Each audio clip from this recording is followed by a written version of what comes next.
فاسألوا أهل الذكر إن كنتم لا تعلمون.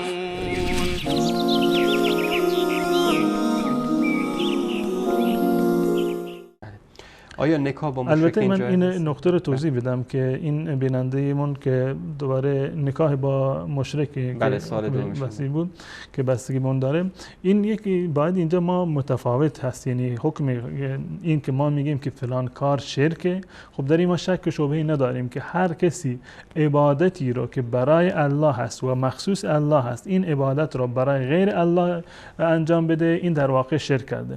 این عبادت اون گونه که به صراحت در قرآن اومده، هم عبادت و هم کمک خواستن، این در واقع یک نوع عبادتی هستند که در اینجا اومده ایاک نعبد و ایاک نستعین. یعنی نماز و روزه و زکات و حج، اینها که عبادتند، اینا مخصوص الله متعال هستند و استعانت هم مخصوص الله متعال است. هر کاری که مخصوص الله متعال هست که فقط و فقط باید در مقابل الله متعال این خواسته بشه و این عمل انجام بشه، انجام دادنش برای غیر الله، این شرک است.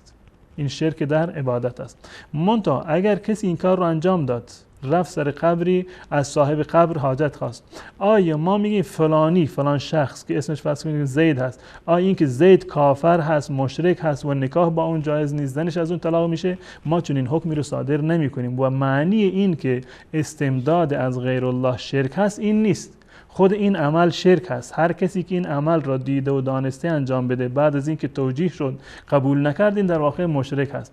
اما اگر کسی این کار رو بنابر شبهه انجام داده، نمیدونسته، به گمان خودش یک نوع ارادتی بوده، اظهار ارادتی بوده برای اولیاء الله، نمیدونسته که شرک هست، کسی بهش تفهیم نکرده، توجیه نشده، اگر این کار رو انجام بده، ما نمیگیم فلانی کافر شد، فلانی مشرک شد. پس بنابراین در این صورت ازدواج با اون شخص یا با دخترانش یا به اصطلاح دختر دادن به اون هیچ اشکال شرعی رو نداره و جایز هست. اما خود این عمل شرک آمیزی هست. کسی که این عمل رو انجام بده، این عمل شرک هست. اما برای تطبیق حکم مشرک و حکم کافر برای اون فرد، حتما لازم هست که اون فرد حتما باید توجیه بشه، راهنمایی بشه، به صورت کامل تفهیم بشه که این کاری که شما انجام دادی شرک هست و اون در واقع به یک قناعتی برسه. اگر با قناعت و با بس توجیه شدن و بعد از اینکه فهمید این کار رو انجام داد، این هم در واقع کافر میشه. در غیر این صورت ما حکممون این است که این عمل شرک است، نه اینکه فلانی در واقع کافره.